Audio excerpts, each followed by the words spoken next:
en esta clase va a ser bien importante aguantar antes de todo esto. Vamos a empezar primero con lo que sería presiones, porque les dije que les ibas a enseñar presiones. Entonces, en esta clase va a ser bien importante que se acuerden muchísimo de esta primera introducción, que es la introducción a lo que es la presión hidrostática y la presión coloidosmótica. Hagan de cuenta que dentro de todo su cuerpo, ¿se acuerdan de la primera clase de fisiología? Por eso era tan importante, que teníamos como tal dos espacios grandes, ¿no? Que era el líquido intracelular y todo lo que estaba fuera de él, líquido extracelular. Dijimos que de este líquido extracelular se podía subdividir todavía en dos espacios, que uno era el espacio que estaba fuera de las células, meramente, propiamente dicho, pues, y el espacio que se encontraba dentro de los vasos sanguíneos, ¿sale? Que uno lo conocíamos como el espacio intersticial, ¿sale? El intersticio, y el de los vasos, el del interior de los vasos, lo conocemos como el espacio intravascular.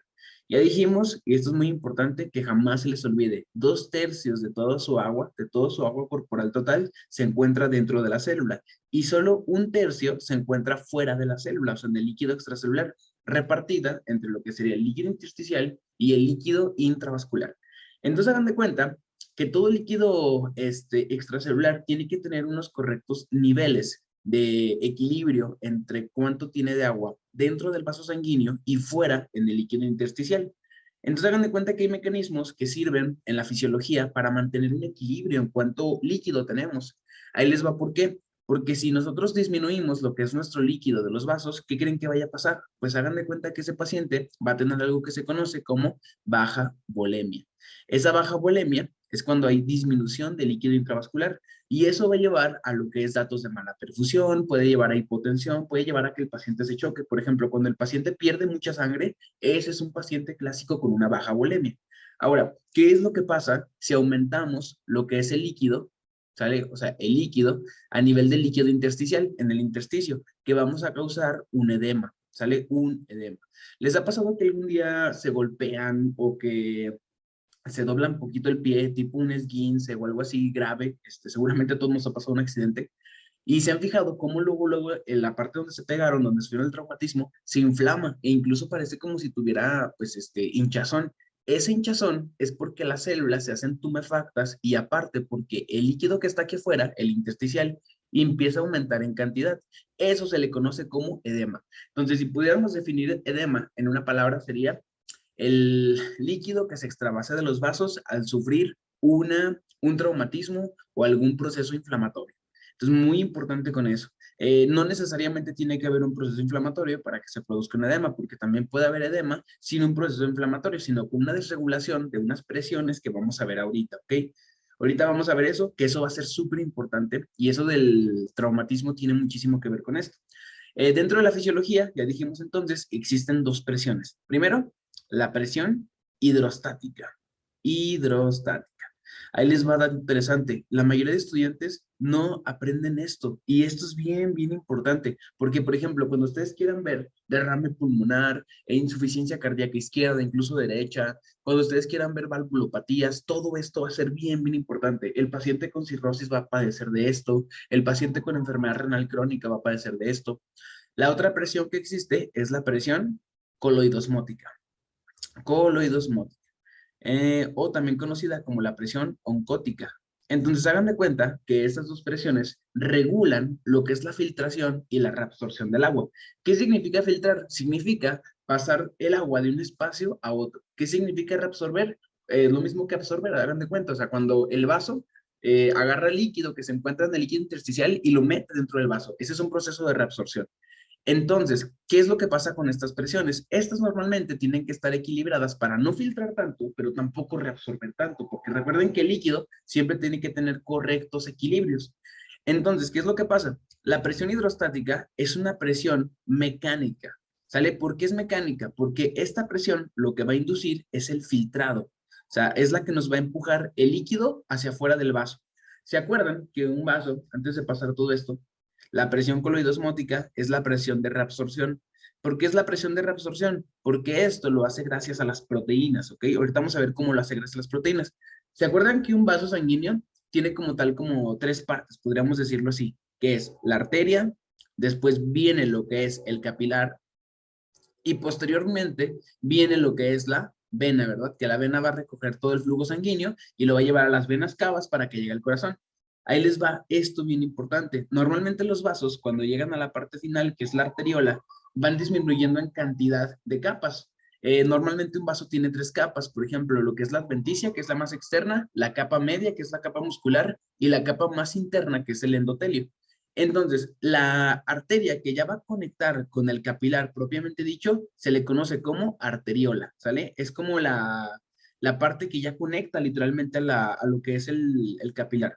Este de aquí es la arteriola. Y esa arteriola, ¿qué es lo que pasa? Que ya empieza a tener solo una capa, que es el endotelio. Se hagan de cuenta que pasó de tener tres capas a solo tener una capa. De hecho, los capilares son vasos sanguíneos que solo tienen una capa. ¿Esto qué va a producir? Va a producir que su pared no tenga tanta resistencia y por ende, si hay una presión muy fuerte como la presión hidrostática, ¿qué creen que puede hacer? Que va a filtrar el líquido hacia afuera. ¿Sale? Va a filtrar. Entonces, básicamente la arteriola sirve para eso, para el filtrado. De hecho, incluso hay esfínteres por aquí, ¿sale? Que sirven para eso, para aumentar lo que es la presión hidrostática y que puedan filtrar.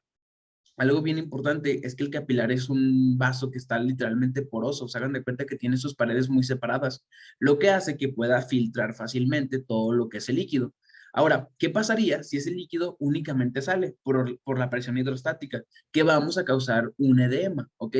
Tenemos que tener una fuerza de reabsorción, una fuerza de regresar todo ese líquido que salió de nuevo al vaso. ¿Cómo vamos a regresar todo ese líquido? Gracias a la otra presión que se antagoniza, que es la presión hidrostática. La presión coloidosmótica, perdón. La presión coloidosmótica lo que va a hacer es hacer el proceso contrario. Va a reabsorber el líquido que anteriormente se filtró gracias a la presión hidrostática. ¿Dónde se reabsorbe? En las venas, ¿ok? Recuerden que la vena que se encuentra inmediatamente después de lo que es el capilar se le conoce como vénula, ¿sale? La vénula. Se hagan de cuenta que es una vena muy, muy pequeñita. Las venas de manera normal también tienen las mismas tres capas que las arterias, solo que su capa adventicia, su capa elástica, es más grande. Por eso las venas, cuando hay mucha cantidad de sangre, se pueden distender. Es como lo que decíamos ayer con la arteria pulmonar, que tiene una característica de una vena, a pesar de que es una arteria. Decíamos, esta arteria pulmonar puede distenderse tanto gracias a sus capas adventicias. Entonces, cuando el gasto cardíaco aumenta y el retorno venoso aumenta, esta se distiende y se adapta. Por eso el pulmón es un reservorio de sangre. Igual, todas las venas de su organismo, todas son reservorios de sangre. A nivel abdominal tienen un montón de sangre ahí guardado. Cuando se chocan, imagínense que ahorita Diana Hurtado va por la calle y le pasa un accidente y empieza a perder un chorro de sangre. Toda esa sangre que se encontraba ahí estancada, que se encontraba ahí en los vasos sanguíneos de tipo venosos, se empiezan a movilizar. ¿Para qué? Para mantener adecuado su gasto cardíaco mientras que la atiende un doctor. Digo, ojalá y no pase eso nunca, pero eso es lo que pasaría en cualquier paciente. Entonces, muy importante con eso, recuerden que las venas en todo el cuerpo son un reservorio de sangre. De hecho, hay una función muy importante en las venas que se le conoce como la compliance. La complianza, no me acuerdo si se escribe así, ahí discúlpenme, pero la complianza como tal es la funcionalidad de las venas o su función para poder distenderse ante las grandes captaciones de sangre que tiene que hacer. ¿Esto qué significa? Que si aumentamos el gasto cardíaco, las venas que van a hacer se van a empezar a dilatar, dilatar, hasta captar toda la sangre y dejarla ahí. Entonces, muy importante con eso. Hay muchas patologías venosas, por ejemplo, las varices que padecen más las mujeres, que se presentan en miembros inferiores, son patologías venosas. Esas son trombosis venosas profundas. Hay insuficiencias venosas. Entonces, muy importante con eso. Entonces, antes de pasar a lo siguiente, se entiende entonces que la presión hidrostática se encuentra más profunda en lo que sería el lado arterial y la coloidosmótica más en el lado de la vénula y que una sirve para filtrar y una sirve para reabsorber. ¿Se entiende esto, Diana, Dianas? Muñoz y Hurtado. Sí, todo bien. Sí, sí, gracias. Ok, entonces, muy importante con eso que no se les vaya a olvidar. Ahora, ¿qué es lo que va a pasar en el pulmón? En el pulmón pasa completamente lo mismo, ¿ok? Literalmente estas presiones están codemandando a dónde se vaya el líquido. ¿Qué va a pasar si en el pulmón aumenta muchísimo la presión hidrostática y disminuye la presión coloidosmótica? Que va a haber un chorro de filtrado de líquido. O sea, el líquido se va a extravasar porque hay baja presión coloidosmótica. Ahora, vamos a ver cómo funciona la presión coloidosmótica, porque ya dijimos que es una fuerza que reabsorbe, pero no hemos dicho cómo funciona meramente.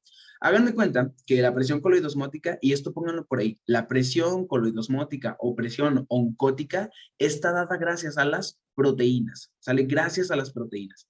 ¿Se acuerdan cuál es la proteína más abundante de su cuerpo? Literalmente el 60-70% de todas sus proteínas que produce el hígado, en este caso de ese 100%, el 60-70% es esta proteína y es bien importante. ¿Se acuerdan cómo se llama? De hecho, gracias a esa proteína, nosotros evaluamos la función de síntesis de lo que es el hígado. Cuando un hígado está fallando, no produce esta proteína. Por ende, estamos diciendo que el paciente está en una insuficiencia hepática. Pero, ¿se acuerdan cómo se llama esa proteína, niñas? No sé si la vieron en bioquímica. La proteína que más han escuchado en toda la carrera, yo creo, en estos 2 semestres. Venga, venga, yo sé que se acuerdan. Miren, les voy a dar una pista. Empieza con A.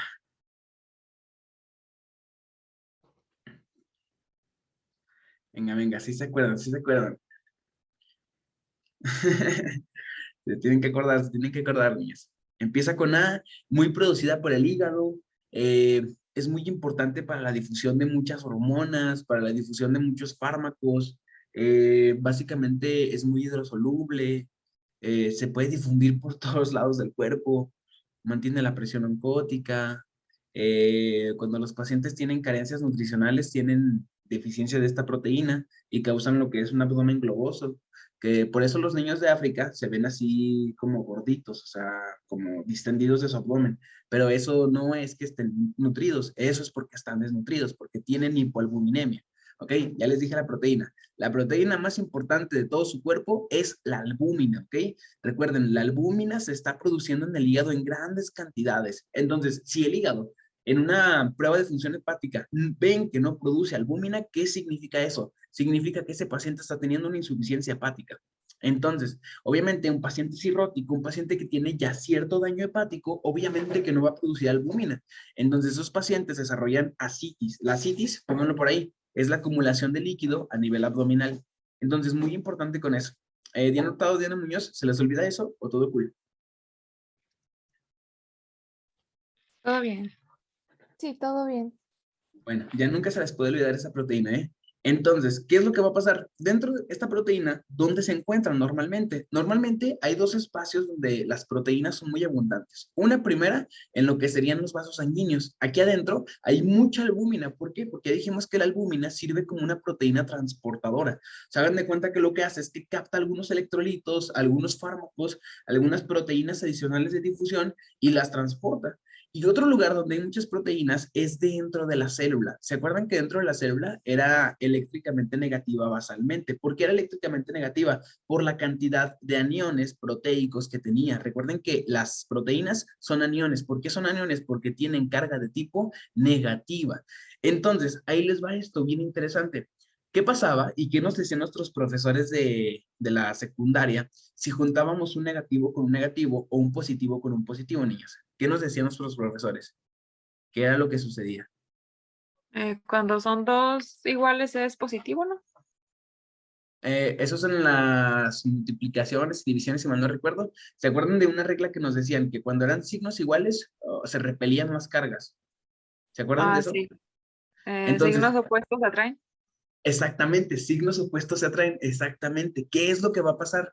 Hagan de cuenta que la albúmina ya dijimos que es de carga negativa. ¿De qué carga tiene el sodio? El sodio que se encuentra aquí afuera, el sodio que está aquí en el líquido intersticial. Es positivo, niños, ¿ok? Todo este sodio que está aquí afuera, fuera de la célula, en el líquido intersticial, es positivo. ¿Qué creen que vaya a pasar si el sodio es positivo y las proteínas son negativas? ¿Creen que se atraigan o creen que se repelen?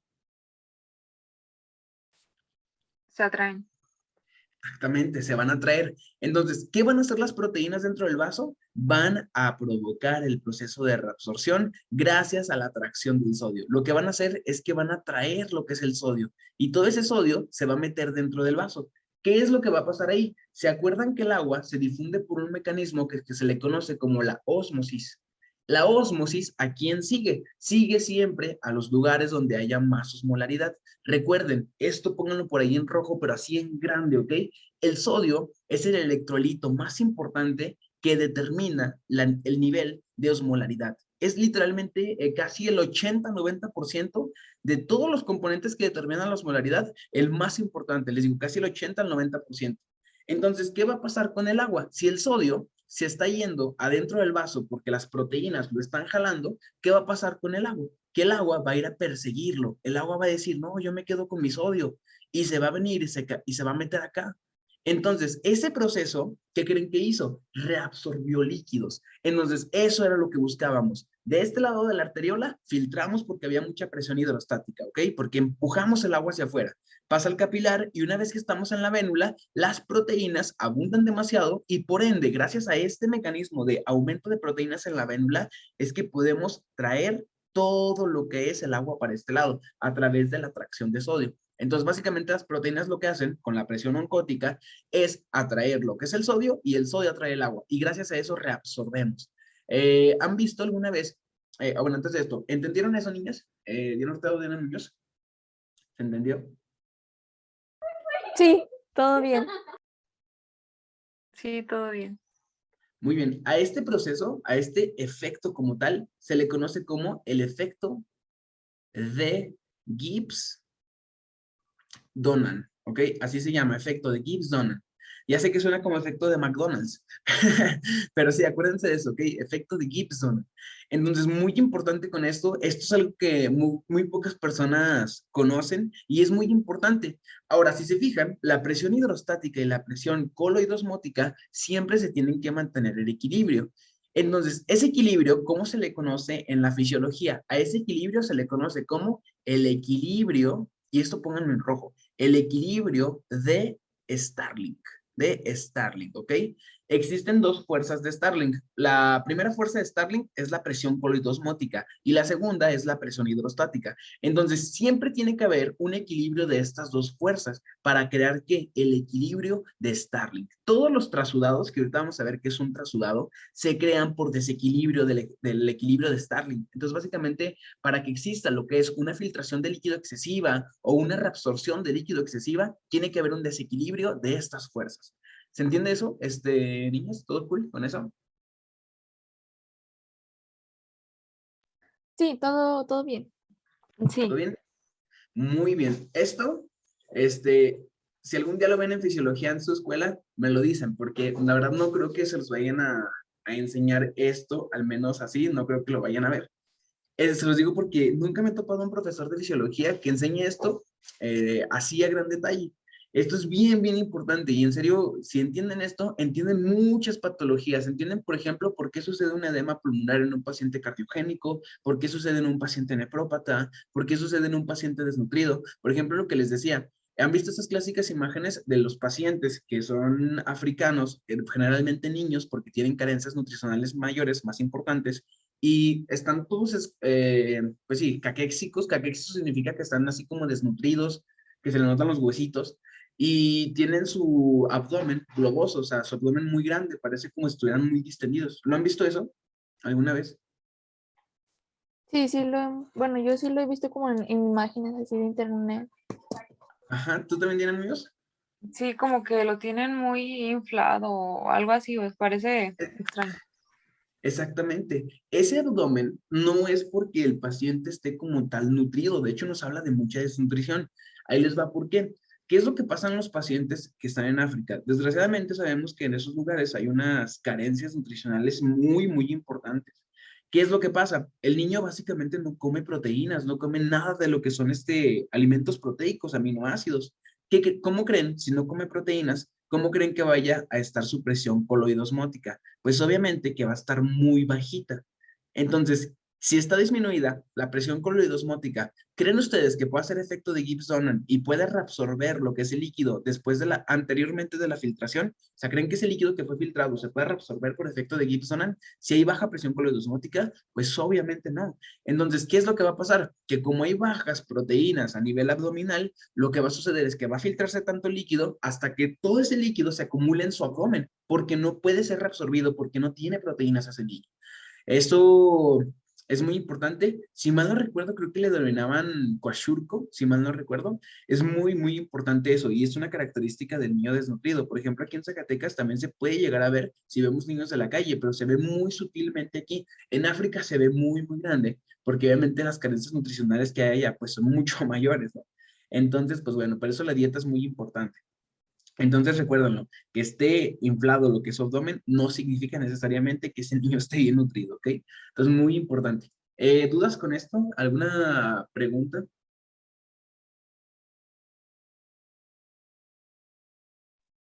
Todo bien. ¿Diana Hurtado, alguna pregunta? Muy bien, súper bien. Entonces, es muy importante eso, que no se les vaya a olvidar. Déjenme tomar una foto del pizarrón, quedó bien bonito. Muy, muy bien. Esto, guarden mucho esta clase les va a servir mucho para cuando entren a la escuela ahora. Esperen un poquito, eh. Entonces,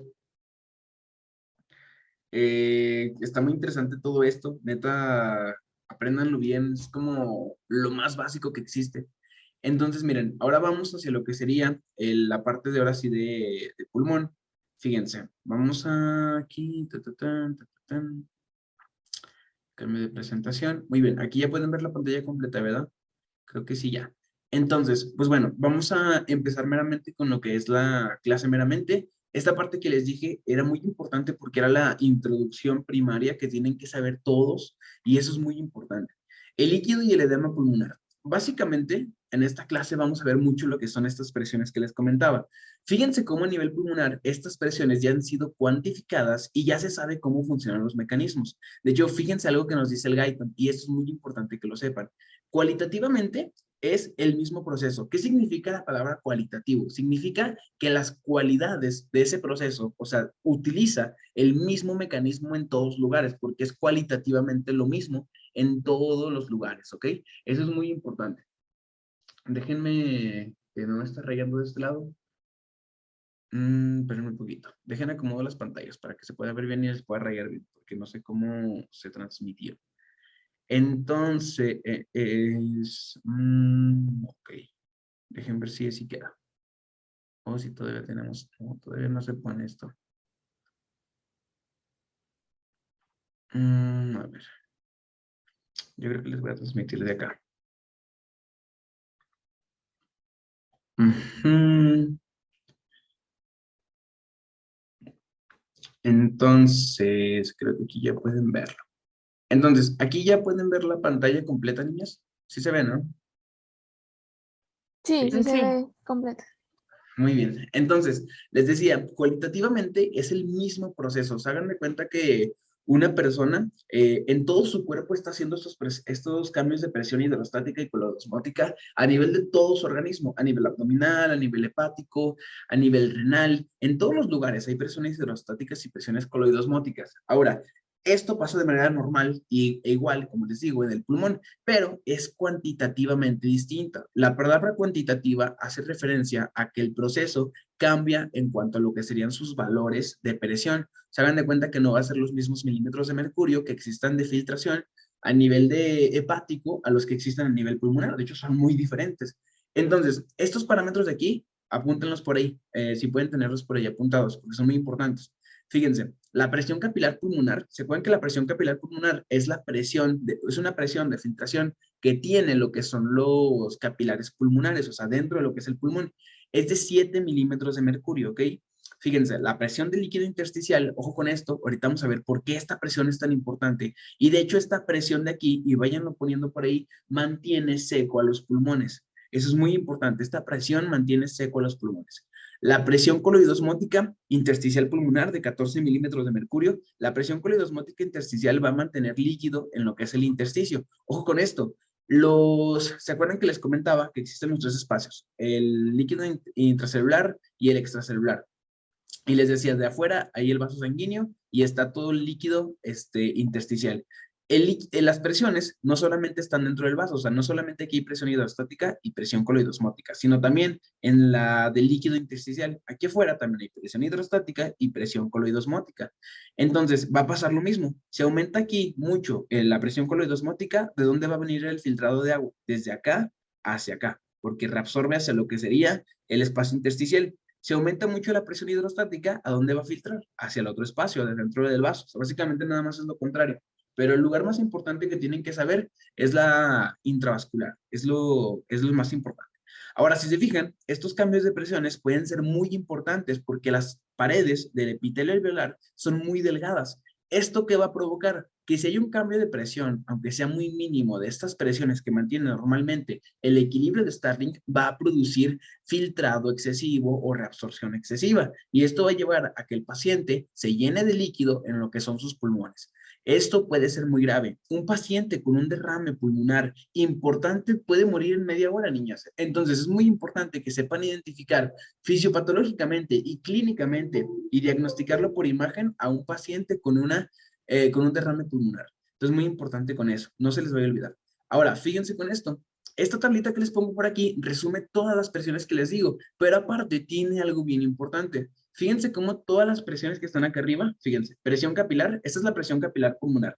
Presión de 7 milímetros de mercurio, la presión coloidosmótica del líquido intersticial, acuérdense, si está en el líquido intersticial, ¿hacia dónde van a atraer al sodio? Obviamente que sea líquido intersticial y por ende el líquido va a fluir del vaso sanguíneo hacia lo que es el espacio intersticial. Entonces es una fuerza de filtrado. Ahora, lo que sería la presión negativa del líquido intersticial. Esta presión negativa también va a ser muy importante. Esta presión negativa se refiere a la coloidosmótica en este caso. Y va a ser muy importante porque también va a permitir el filtrado hacia lo que sería esta zona. O sea, básicamente que el líquido se quede dentro del intersticio y es de menos 8 milímetros de mercurio. Algo bien importante, que no se les vaya a olvidar nunca, que esto es bien, bien interesante. Lo que mantiene seco a nuestros alvéolos, ¿se acuerdan que los alvéolos son esos globitos que están haciendo el proceso de hematosis? Lo que hace que aquí no se llenen de líquido como tal, como en el pulmón, en el intersticio sí está lleno de líquido, pero los alvéolos están secos.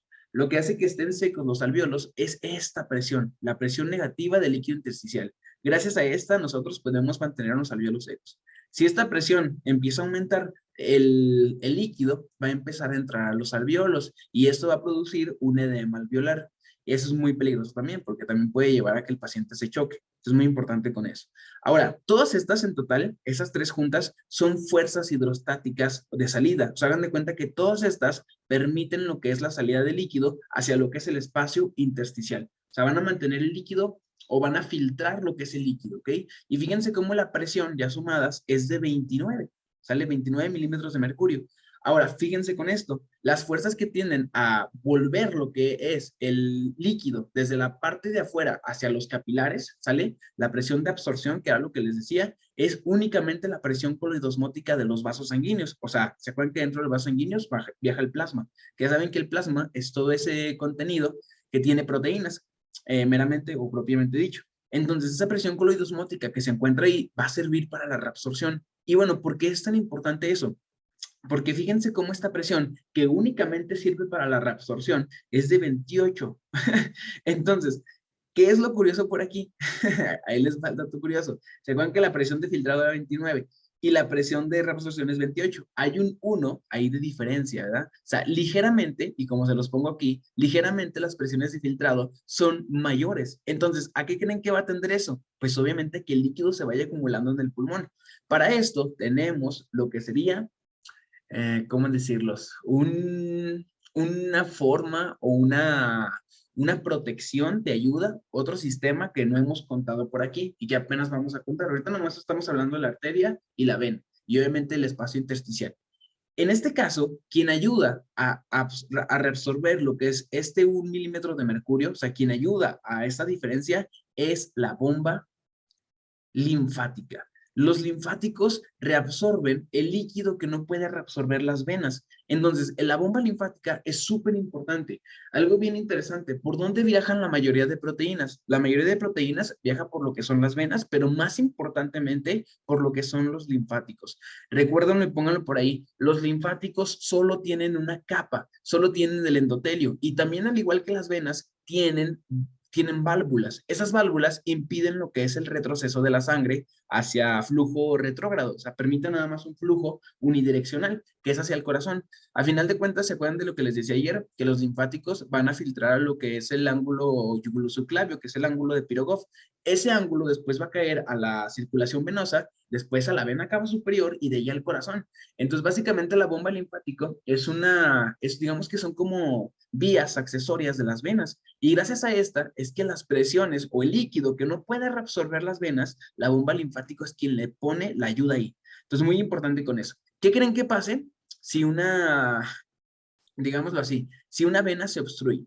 Por ejemplo, cuando una vena se obstruye, esto pasa muy común en las mujeres, en el sexo femenino, las pacientes desarrollan varices. Seguramente pregunten a sus mamás o a sus abuelitas si es que tienen varices. Esto es bien común hoy en día. Van a ver que incluso en pacientes jóvenes se ha visto más, pero es muy común y tiene que ver mucho con lo que es los pacientes que se encuentran en mucho tiempo en pedestación o mucho tiempo sentados. Eso puede ser los factores de riesgo muy importantes. Otro riesgo muy importante es el uso de anticonceptivos orales. También ayuda o predispone al desarrollo de varices. Es muy importante, incluso se ha visto que hay un componente genético. Por ejemplo, si sus abuelitas, sus bisabuelas, su mamá tuvo varices, hay un alto riesgo de que ustedes también desarrollen varices. Igual, esto no solamente pasa en las mujeres, también pasa en los hombres. Las varices, ¿qué son como tal? Son trombosis venosas profundos. O sea, hagan de cuenta que un coágulo se quedó ahí atrapado en una válvula, lo que hizo que interrumpiera la circulación de esa vena. Pero como hay muchas venas, pues no hay tanto problema. El problema es cuando se interrumpen mucha circulación venosa, o sea, cuando hay muchos vasos venosos que se interrumpen en su circulación. ¿Y eso que lleva? A que el pie de la paciente se empiece a dematizar, o sea, hagan de cuenta que se les empiezan a hacer anchos. Incluso van a ver que tienen los tobillos un poco más grandes de lo normal, como si estuvieran como tumefactos. Entonces, eso es bien común que pase hoy en día. Eh, ¿Qué es lo peligroso de esto? Que si un coágulo que se encontraba ahí en la pierna, en su várice, se desprende y se va hacia lo que es su corazón, puede causar lo que sería una tromboembolia pulmonar. Hay unos criterios que más adelante, cuando vayan avanzando en la carrera, van a ver, que son los criterios de Wells y Ginebra. Esos criterios sirven para ver el riesgo de que esa paciente que tiene varices desarrolle lo que es una tromboembolia pulmonar. Es muy común la tromboembolia pulmonar, especialmente en las mujeres que son obesas, que como digo, con esto tienen varices que están mucho tiempo en pedestación. Por ejemplo, una cirujana que dura mucho tiempo parada, obviamente que tiene mayor predisposición para el desarrollo de varices. Una secretaria también tiene mucho riesgo para el desarrollo de varices porque dura mucho tiempo sentada. Eh, una persona que no hace ejercicio también tiene mucho riesgo. Y también, siguiente y más importante, una paciente que toma anticonceptivos orales. Recuerden que los anticonceptivos orales predisponen a que la sangre se vuelva, como dice coloquialmente la gente, que se vuelva un poco más espesa. No es que se vuelva más espesa, es que se hace más hipercoagulable la sangre. Entonces, al haber más hipercoagulidad, eso entra dentro de una triada que se llama la triada de Virchow. Ya después verán qué es la triada de Virchow. Es que les digo, son muchas cosas. Pero este tipo de situaciones tienen que entender primero como la parte fisiológica para después entender la parte patológica. Pero todo esto que les estoy adelantando es muy importante que lo sepan. Entonces, como les digo, cuando se interrumpe la circulación, ¿qué tiene que ver con esto que estamos viendo con fisiología? Cuando se interrumpe la circulación en esa vena, no va a poder reabsorber líquido. Por ende, su presión coloidosmótica va a empezar a disminuir. ¿Y qué creen que empieza a pasar? Que la paciente se le va a hinchar la pierna, ¿ok? Les digo, hasta el tobillo se había hinchado. Esto es muy común que pase, como les digo. Entonces, pues bueno, a nivel pulmonar, ¿qué es lo que va a pasar si la circulación se interrumpe? Que también puede suceder el edema.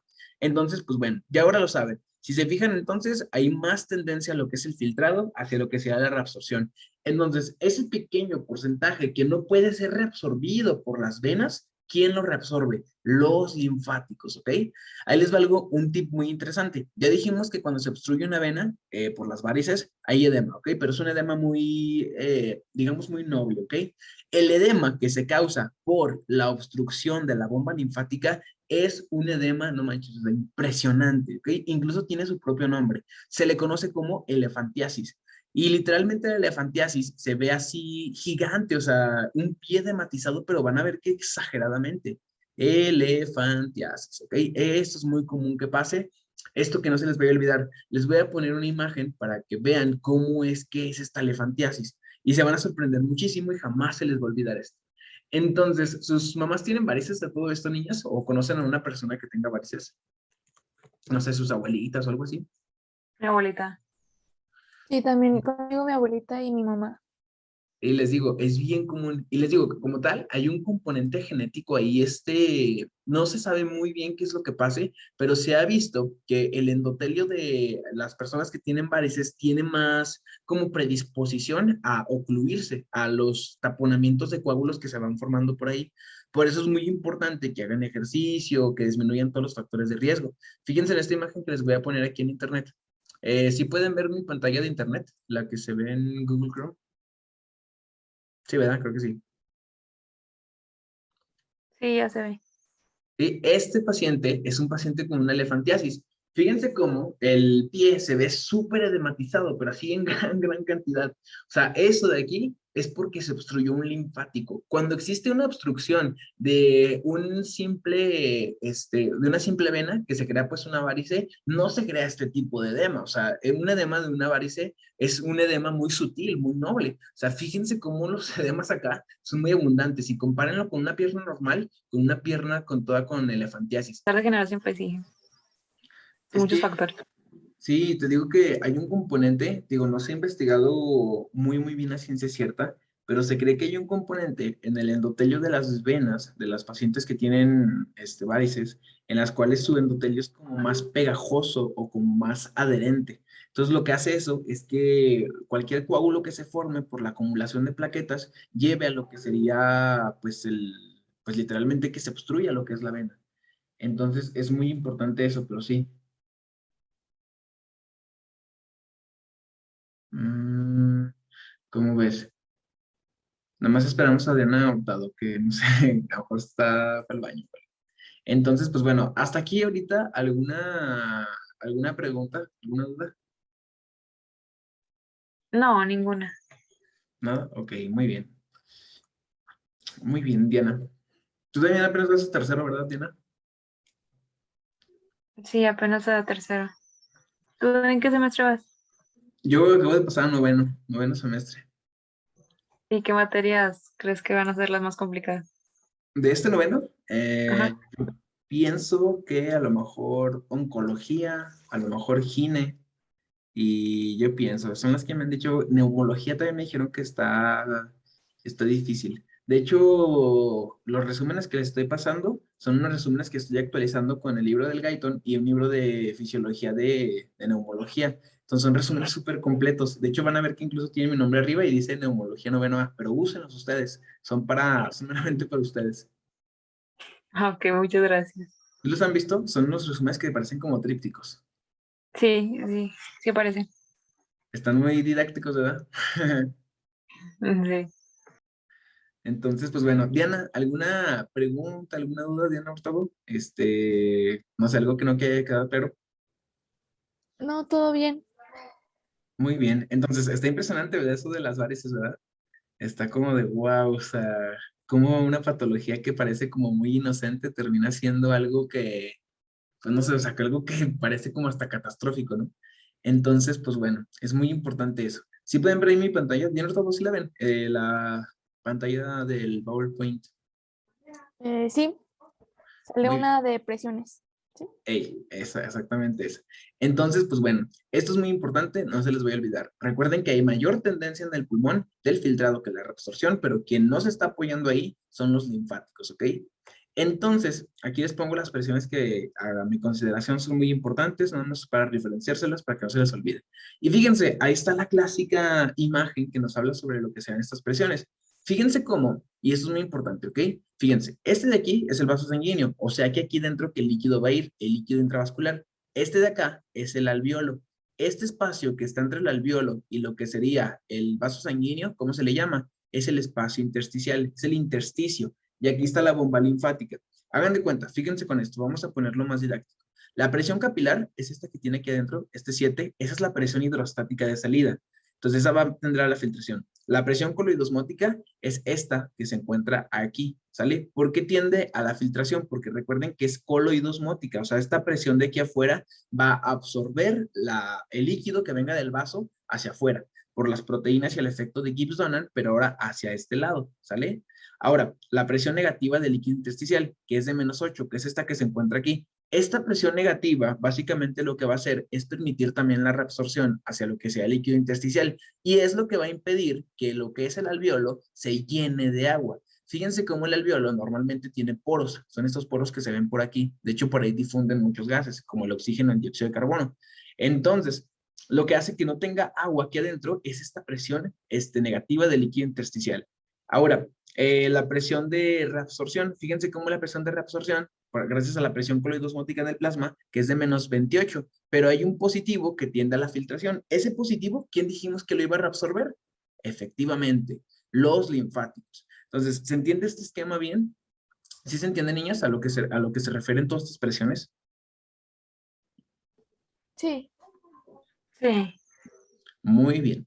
Entonces, pues bueno, ¿qué impide, como tal, que los linfáticos, como tal, que los alvéolos se llenen de líquido, ¿ok? Ahí disculpen por la mala ortografía. ¿Qué impide que los alvéolos se llenen de líquido? Básicamente los linfáticos. Recuerden, los linfáticos es la bomba que mantiene asegurado lo que es el pulmón de cualquier edema o incluso de cualquier derrame. Si se llegara a tapar este linfático, ¿creen que se produciera edema o derrame? Claro que sí, igual de la misma manera, ¿ok? De hecho, ¿cuáles son las causas más comunes de obstrucción de los linfáticos? Eso pónganlo por ahí. Las causas más comunes de obstrucción del linfático son las células cancerosas. Hagan de cuenta que las células neoplásicas pueden viajar por esta vía. De hecho, se conoce como vía linfática. Entonces, es una manera en la que viaja. La segunda manera en la que se puede interrumpir el flujo es por algunos parásitos. Estos parásitos se conocen como filarias linfáticas. ¿Se acuerdan que en la imagen de la elefantiasis se veían muchos pacientes como africanos, así de raza negra? Pacientes morenos, o sea, básicamente de esos lugares africanos. ¿Qué es lo que pasa? Las filarias linfáticas son muy comunes en pacientes que se encuentran en África, son endémicas en esos lugares. Afortunadamente aquí en México no hay mucho, pero sí se puede llegar a ver, especialmente en el paciente extranjero. Entonces, pues bueno, es muy importante eso. Ahora, ahí está la bomba linfática, reconocerla como tal, darle su mérito a esa bomba linfática porque agradezcanle, gracias a ellas no tienen edemas pulmonares. Entonces, vamos a ver ahora sí el edema pulmonar. ¿Por qué se puede llegar a causar? Hay dos causas, niñas, por las cuales se puede llegar a ver un edema. Y existen dos grandes grupos de lo que serían estos, que incluso ya se considerarían como derrames cuando ya están en grande cantidad. Hagan de cuenta que el edema es solamente cuando se empieza a filtrar mucho líquido y no se puede reabsorber, pero se empieza a acumular. Y cuando ya hay suficiente líquido, ya hay acumulado completamente, eso ya es un derrame pleural. Entonces, ¿qué tiene que haber para que exista un derrame pleural? Un edema. O sea, siempre un edema va a suceder o va a ser análogo, anterior a lo que sería un derrame pleural. O sea, siempre va a ser paciente normal, pulmones secos, edema pulmonar, derrame pulmonar. Entonces, ¿por qué se crea el edema pulmonar? Ahorita vamos a ver esas dos grandes categorías que les hablo, ¿ok? ¿Por qué se crea?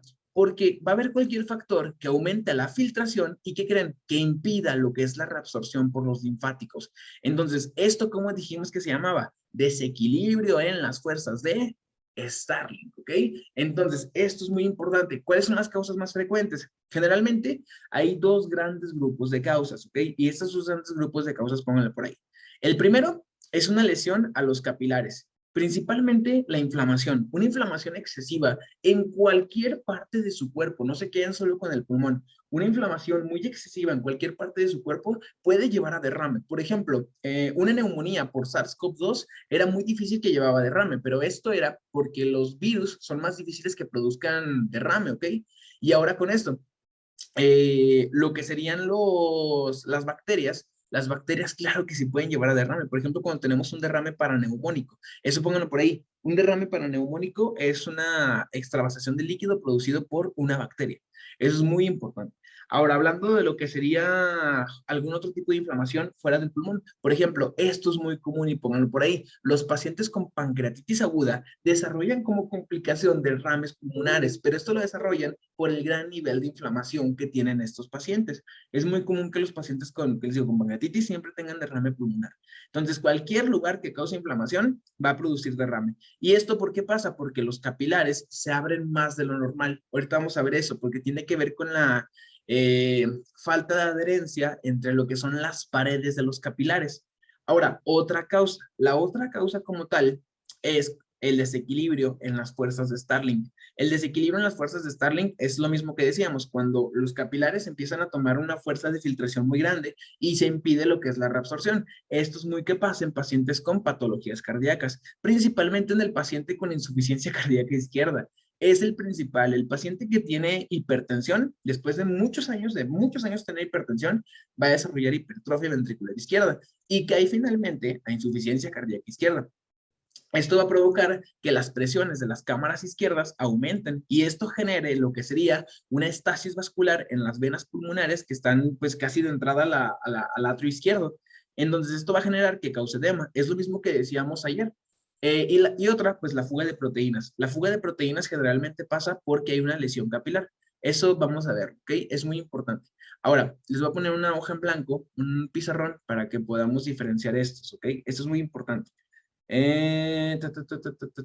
Muy bien, creo que ya pueden ver la hoja en blanco.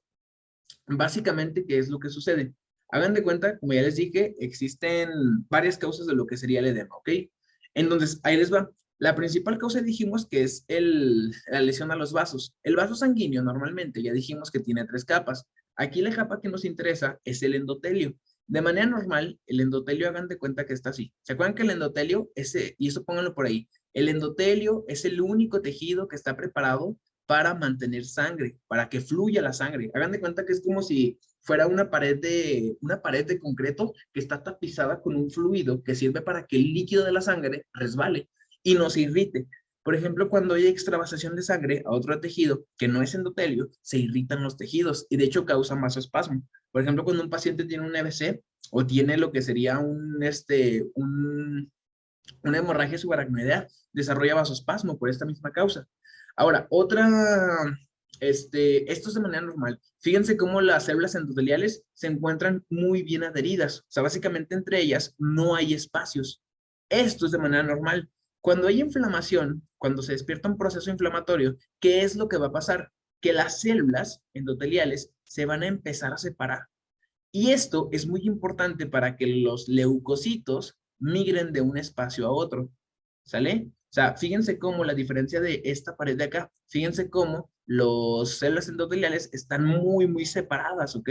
¿Qué es lo que provoca esto? Que el leucocito que venga por aquí migre a través de estos espacios hacia acá afuera y llegue al lugar de inflamación.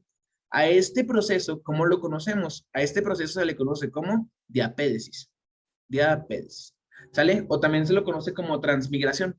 Entonces, para que suceda esto, tiene que haber más procesos inmunológicamente, como lo que es la adherencia o la adhesión, la selección y lo que es la rotación, y posteriormente lo que es la transmigración, que es la diapédesis meramente. Pero bueno, ¿qué es lo importante de esto? Que por estos espacios no solamente va a migrar lo que son los leucocitos, sino que también puede venir líquido, ¿ok?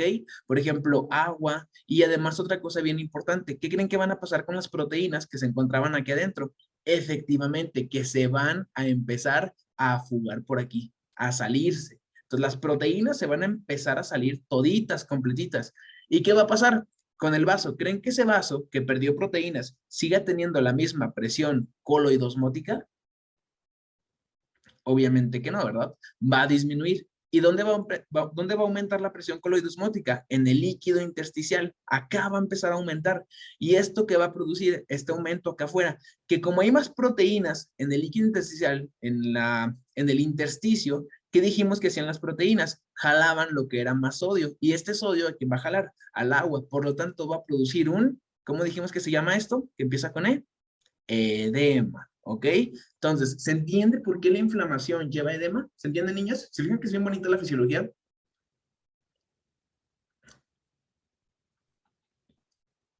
Sí, sí se entiende. Muy, muy Sí, bien. ¿Ya?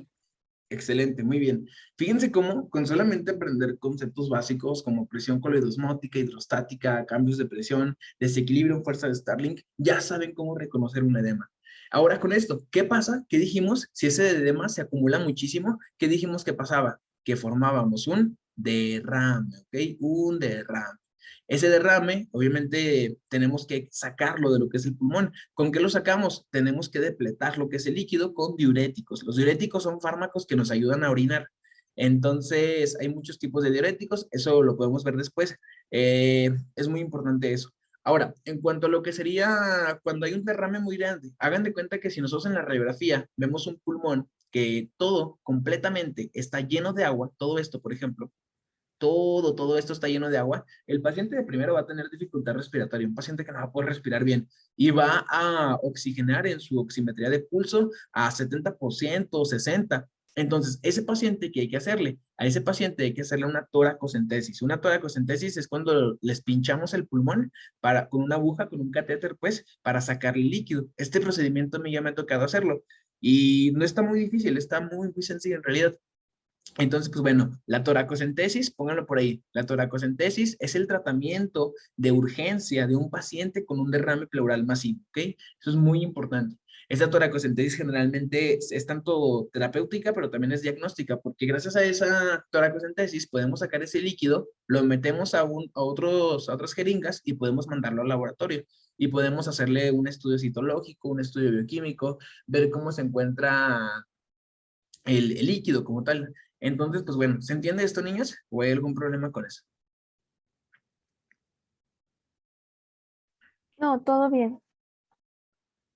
Muy bien. Ahora, ¿qué es lo que sucede? Este fue el edema producido por la inflamación. Ahora vamos con el edema producido por el desequilibrio de las fuerzas de Starling. Ya dijimos, que de hecho pasa casi muy parecido. ¿Qué es lo que va a pasar? Si aumenta la presión hidrostática dentro de aquí, ¿a qué va a tender? A sacar lo que es el líquido hacia afuera. Entonces va a filtrar el líquido, ¿verdad? Ahora, esto es muy importante. ¿Qué va a pasar si disminuye la presión oncótica? Si disminuye la presión oncótica dentro del vaso, ¿qué va a pasar? Que también va a tender a la filtración. Entonces, pónganlo por ahí. Cualquier aumento de presión hidrostática intravascular o disminución de la presión oncótica intravascular va a producir filtración y por ende, ¿qué produce? Edema. ¿Ok? ¿Se entiende eso?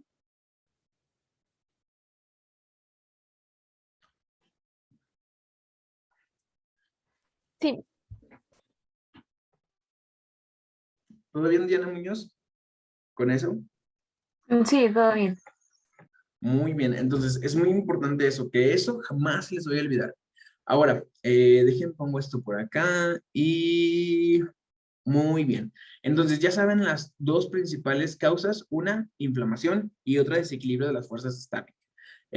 Fíjense, aquí muy importante, en cuanto a lo que es insuficiencia cardíaca izquierda y valvulopatía mitral, estas son de causas de desequilibrio de fuerzas de Starling, porque aumentan muchísimo la presión hidrostática, ¿ok? Recuerden que el aumento de presión en las cavidades izquierdas va a llevar a edema pulmonar, ¿sale?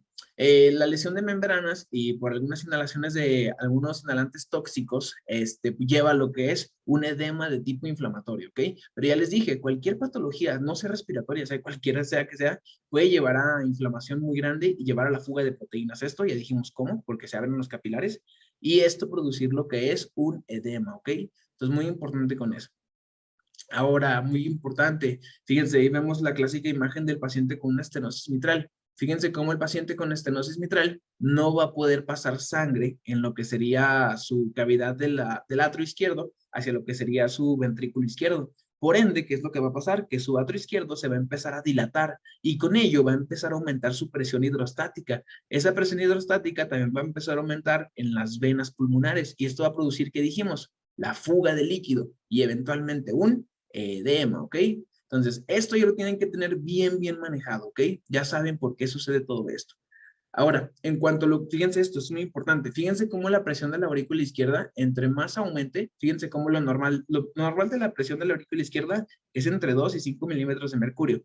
Fíjense cómo cuando llega hasta 30, 25 milímetros de mercurio es cuando empieza a haber edema, ¿sale? Acá en mililitros. Entonces, se fijan, entre más presión, ¿qué es lo que más va a pasar? Más edema, ¿ok? Es muy importante con eso. Siempre mantener regulado lo que es la presión de la aurícula izquierda. ¿Cómo creen ustedes que podamos medir las presiones de la aurícula? ¿Cómo creen, con qué estudio creen? ¿Un electrocardiograma? Bueno, esta es pregunta muy avanzada, mejor se las digo. La van a destacar. Básicamente lo podemos medir con lo que sería un ECOT o también un ECOT es un ecocardiograma, es un estudio de ultrasonido que se le hace al corazón. O también se puede hacer con un ecodoppler. Un Doppler es con el cual vemos el flujo sanguíneo. De hecho, gracias a ese estudio diagnosticamos muchas valvulopatías, por ejemplo, una estenosis mitral, una insuficiencia aórtica. Entonces, pues bueno, muy importante con eso. Entonces, recuérdenlo, entre más presión de la aurícula izquierda, más edema se produce a nivel pulmonar. Muy bien, esto no se les puede olvidar. Ahora, en cuanto a lo que sería como tal, vamos a ver cómo funciona lo que es el líquido y cómo se crea lo que es el líquido pleural. Fíjense cómo el líquido siempre tiene una cinética. Esta imagen es del Guyton, es una imagen muy bonita porque nos habla de esto. Fíjense cómo la arteria pulmonar está haciendo lo mismo. Filtra y reabsorbe, que son las flechitas que se encuentran ahí. Ese líquido, hay un pequeño porcentaje de ese líquido que va a trasudar de manera normal a este espacio, que es el espacio pleural. ¿Qué significa ese espacio que trasuda? Se hagan de cuenta, sé que se escucha raro, se escucha como sudar, pero básicamente sí parece lo mismo, ¿ok? Hagan de cuenta que hay un pequeño, ¿se acuerdan que había más tendencia a la filtración que a la reabsorción? Bueno, gracias a ese 1 milímetro de mercurio que tiende más a la filtración que a la reabsorción, es que podemos formar lo que es el líquido pleural. ¿Se acuerdan cuánto era la cantidad normal de líquido pleural? Si alguien me lo dice, si me lo dice alguien de ustedes dos, les doy un punto, si fuera su maestro. ¿Se acuerdan cuánto era la cantidad de líquido normal de la pleura, el líquido pleural? Venga, venga, yo sé que sí se acuerdan, ya lo habíamos visto, niñas. ¿Se acuerdan cuánto era lo normal? Esa va a ser pregunta de octavo, de quinto, de sexto, de cuarto semestre, de tercero. Esa va a ser pregunta de 20 cien. mililitros. ¿Mande? 20 mililitros. Exactamente, de 10 a 20 mililitros el máximo, ¿ok? De 10 a 20 mililitros. Esto que jamás se les olvide, ¿ok? Es bien importante ese dato. De hecho, dato curioso, el mismo líquido que se encuentra, o sea, esa misma cantidad que se encuentra en el líquido pleural es lo mismo que se encuentra en el espacio parietal, o sea, el peritoneo, el espacio parietal, el espacio peritoneal. ¿Se acuerdan que el peritoneo tiene dos capas, una capa parietal y una capa visceral, que es la que recubre a los órganos abdominales? Ahí también hay un espacio y también hay líquido, se llama líquido acítico. Ese líquido acítico es de 10 a 20 mililitros también. En el espacio pericárdico también hay un espacio pericárdico que tiene lo que sería líquido pericárdico y el líquido pericárdico es de 50 mililitros. Entonces hay diferentes cantidades de líquido. Por ejemplo, en el cerebro el líquido cefalorraquídeo normal es de 150 mililitros, pero al día se produce entre 400 y 550 mililitros aproximadamente. Recuerden que por segundo se produce 0.3 mililitros. Entonces, pues bueno, muy importante con eso. Ahora, ¿qué es lo que está pasando? Este líquido es un líquido de ultrafiltración. ¿Por qué se le conoce como líquido de ultrafiltración? Porque constantemente se está ultrafiltrando de los vasos sanguíneos hacia lo que es el espacio pleural. Entonces, ¿por qué es muy importante el líquido pleural? Eso pónganlo por ahí. ¿Se acuerdan que los pulmones literalmente es gas que está dentro de una cavidad torácica y que los pulmones se están expandiendo y reduciendo constantemente en cada inhalación y en cada expiración?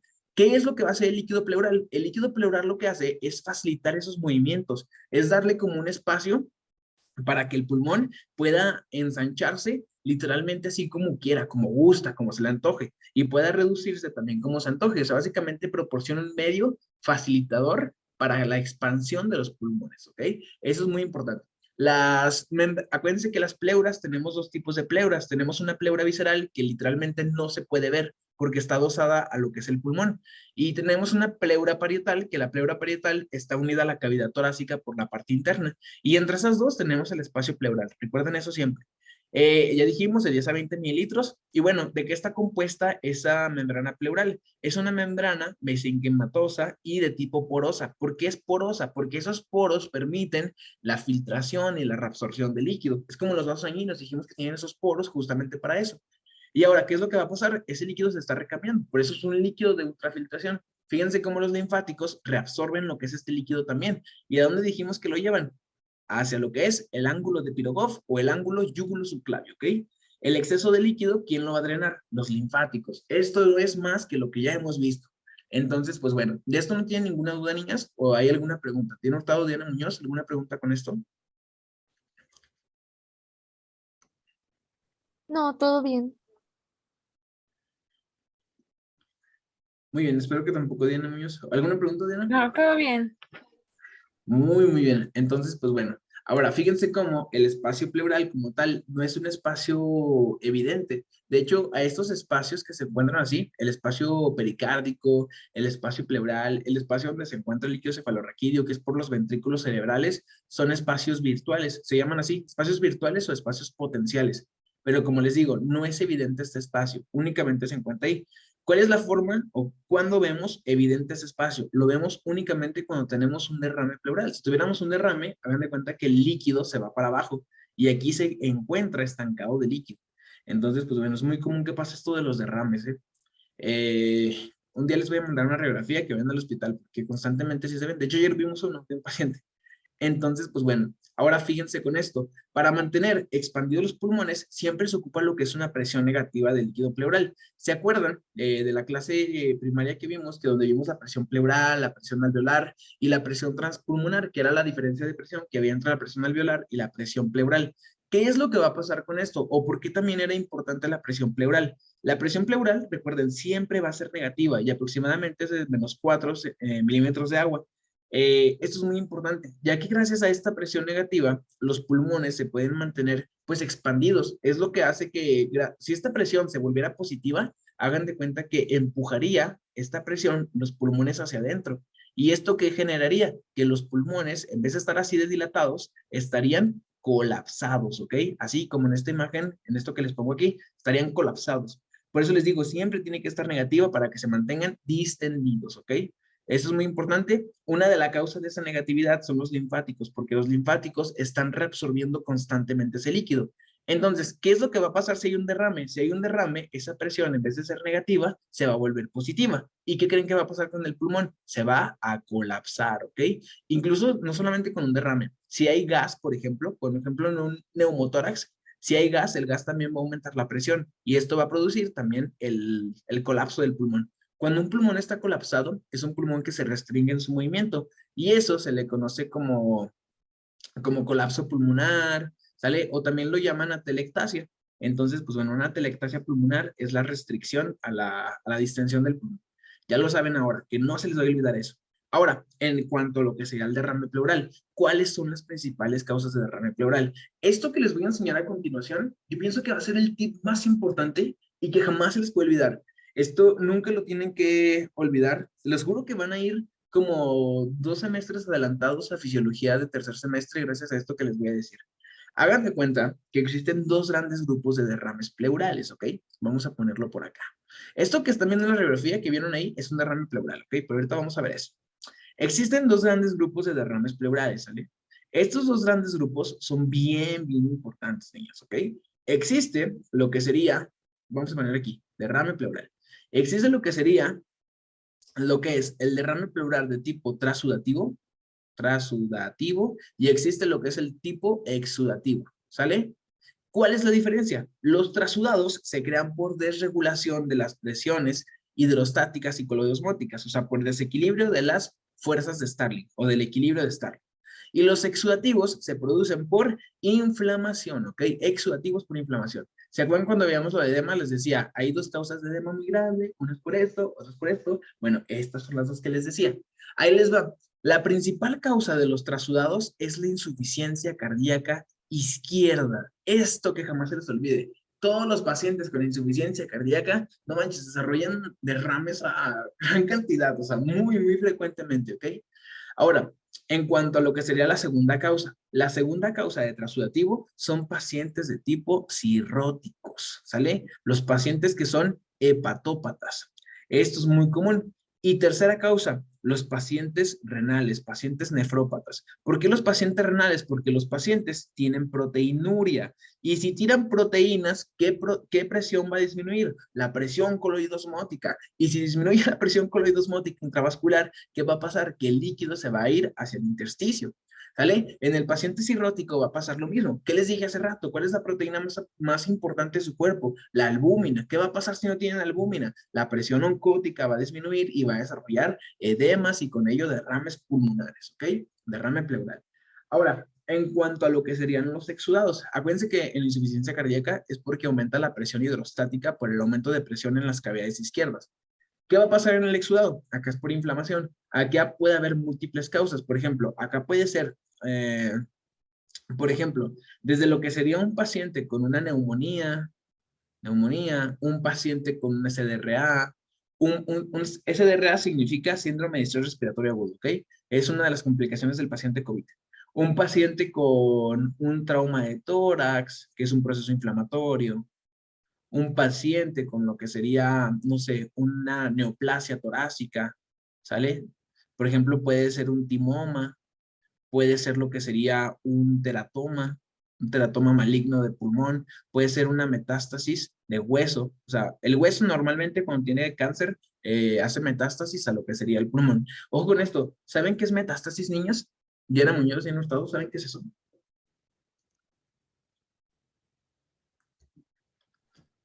No, yo no. Ok, ahorita se las explico. Diana Muñoz, ¿te acuerdas qué es eso? ¿Sabes qué es metástasis? No sé si lo vieron alguna vez en el primero o segundo. No, yo no sé. Ahí les va. Una metástasis, cuando un doctor les diga que un cáncer tiene metástasis, significa que un cáncer, unas células neoplásicas que originalmente estaban en un foco infeccioso, se diseminaron a otro, ¿sale? Por ejemplo, el cáncer óseo, el cáncer de hueso, se va muy comúnmente a lo que es el pulmón. Esa es una metástasis, cuando no solamente las células están en su foco inicial, sino que se van a otro lugar. Esto es malo porque nos habla de malignidad. Normalmente las neoplasias malignas metastizan y las benignas no hacen metástasis. Entonces, cuando un paciente ya tiene metástasis, es muy difícil su tratamiento. Son pacientes que tienen expectativas de vida pues, muy malas. El cáncer, desgraciadamente, es una patología que arrasa con muchos pacientes y está muy, muy fea. Es una patología que, uff, o sea, yo por eso quiero ser neurocirujano oncólogo, para algún día quitar tumores a todos los pacientes que pueda de la cabeza. Entonces, pues bueno, al menos los que pueda, los que pueda quitar. Entonces, pues bueno, muy importante con eso. Neoplasias también como forma de exudados, ¿ok? Recuerden que cuando se produce un derrame por una neumonía, se le conoce como derrame paraneumónico. Cuando se produce un derrame por una neoplasia, se le conoce como derrame paraneoplásico, ¿sale? Es muy importante eso. Y estas son las principales causas. Entonces, que nunca se les olvide lo que son los exudados y los trasudados para derrame pleural. Ahora se preguntarán, ¿cómo sé clínicamente que el paciente tiene? Clínicamente hay muchos datos clínicos, ¿ok? Pero eso lo van a ver hasta después. Más bien, ¿cómo sé por laboratorio que un paciente tiene un exudado o un trasudado? Lo único que podemos hacer por ese paciente para identificar lo que es su etiología de su derrame es con unos criterios que se llaman criterios de Light. ¿Ok? Criterios de Light. Los criterios de Light sirven para cuantificar una enzima que es la lactato deshidrogenasa, el nivel de proteínas en pleuro y en suero. Entonces, básicamente son los que nos permiten distinguir entre lo que es un trasudado y un exudado. Pónganlo por ahí, y esto es muy importante, ¿ok? Pónganlo por ahí. El exudado, y pónganlo así en rojo, ¿cuál es la característica más importante del exudado? La característica más importante del exudado es que es un líquido que tiene abundantes células y abundantes proteínas, ¿sale? Abundantes células y abundantes proteínas. Y el trasudado no tiene proteínas o tiene muy bajas proteínas y muy bajas células, ¿ok? Es lo contrario. Entonces, muy importante con eso. Ya saben, criterios de Light para diagnosticar. Muy importante con eso. Entonces, pues bueno, fíjense cómo se ve en la radiografía lo que es la imagen del paciente con derrame pleural. Fíjense cómo todo lo que es su hemitórax del lado izquierdo está opacificado, o sea, se ve súper blanco, ¿ok? Ese blanco que se ve es líquido. Entonces, fíjense cómo se borran los ángulos costodiafragmáticos, el ángulo el costofrénico. De este lado, fíjense cómo se ve, así se ve con aire porque se ve negro. Entonces, pues bueno, es muy importante. Esto es un hematórax eposificado. Algo importante que creamos derrames es que como el agua se está empezando a acumular aquí, el agua sirve como una masa y eso va a desplazar lo que es el mediastino. Fíjense cómo la tráquea, que es esta que se ve acá arriba, se ve desplazada. Las cavidades derechas, la aurícula derecha se ve desplazada. Entonces, todo el hemidiafragma derecho también se ve abombado, se ve elevado y esto es por lo mismo, porque se está desplazando lo que es el pulmón. Entonces, pues bueno, ¿se entiende esto, niñas? Esto ahorita de la radiografía no lo tienen que saber como tal, ¿ok? Esto es algo que eventualmente van a ir aprendiendo, pero no se estresen ahorita. Ahorita, ¿saben qué es lo mejor que pueden hacer? O sea, si yo regresara a mis años de estudiante, de primero, segundo, tercero, cuarto, al menos hasta quinto, yo creo. O sea, la neta es que aprovecharía todas las vacaciones para estudiar, porque de primero a segundo y tercero, yo no estudiaba nada en vacaciones y lo que están haciendo ustedes ahorita de estudiar, no manches, o sea, está súper padre. O sea, díganme, ¿qué otros compañeros de su salón están estudiando igual que ustedes y están aprendiendo así igual que ustedes? Pues ninguno, ¿no? Entonces, la neta, sí las felicito por eso y van a ver que van a llegar súper bien. Seguramente ya se están impresionando mucho con lo que es la fisiología, porque no manches, es una materia que te deja como bien extasiado por tantas cosas que dices, wow, es que, ¿cómo sucede algo tan complejo a partir de algo que se ve como tan básico, ¿no? Entonces, pues bueno, eso es lo bonito del cuerpo humano. ¿Tienen alguna pregunta, duda? No, ninguna, No, todo bien. Muy bien. ¿Cómo se les ha hecho la materia de fisiología? ¿Ya están amando la ninguna, fisio? gracias. Muy bien, Diana Muñoz. Está muy padre. Es como que sí tiene mucha relación con más materias, pues sobre todo anatomía. Sí, muchísimo. De hecho, pues sí, es que todo tiene relación con todo, en realidad. Pero van a ver que cuando vean patologías y todo eso, por ejemplo, esto del derrame pleural, les aseguro, así, o sea, se los firmo desde ahorita, que van a ver todo lo de fisiología, esto que les estoy enseñando. Y ustedes cuando lleguen a esas materias, ¿qué creen que van a pasar? Que el profe les va a preguntar y ustedes, no, pues es que esto sucede por esto, por esto, por esto, por esto, por esto. Y no, hombre, o sea, van a llegar súper bien preparadas en cuanto a eso. Entonces, pues bueno, por eso les digo, saber fisiología y estar en un curso de fisiología no es solamente para pasar la materia de fisiología, es para pasarse toda la vida siendo médico, o sea, porque fisiología es algo súper básico. Si sabes fisiología bien, sabes todo en realidad. Entonces, pues bueno, yo he notado, ¿a ti qué tal? ¿Cómo te ha parecido la materia de fisio? Pues también, pues sí me está gustando y se me hace muy interesante. Nomás, pues sí, sí, muy, muy interesante. Yo me acuerdo, bueno, al final del semestre la maestra de bioquímica nos puso de proyecto final explicar un caso clínico, pero era relacionado como con fisiología, como ya dándonos como una idea de lo que íbamos a ver el próximo semestre, ¿no? Y entonces el caso clínico tenía que ver como con un daño renal o un daño en los huesos o a nivel cardíaco y así, pues sí, se me hizo interesante. Bastante, qué bueno, qué bueno. Ya váyanse comprando su mejor arma de toda su vida. Este de aquí va a ser su amigote durante toda su carrera. Cómprenselo, en serio. Yo pienso que, les digo, es el libro que más he leído, por mucho el Gaitor. Y ahí, no sé, es como el libro y la materia a la que más le tengo aprecio. Y en serio, si pueden comprarse este libro, aunque sea el único que se compra durante toda la carrera, no manches, o sea, es la mejor inversión que creo que pueden hacer, sin hacerle ya más promoción al hype. Entonces, pues bueno, espero no se hayan quedado con ninguna duda.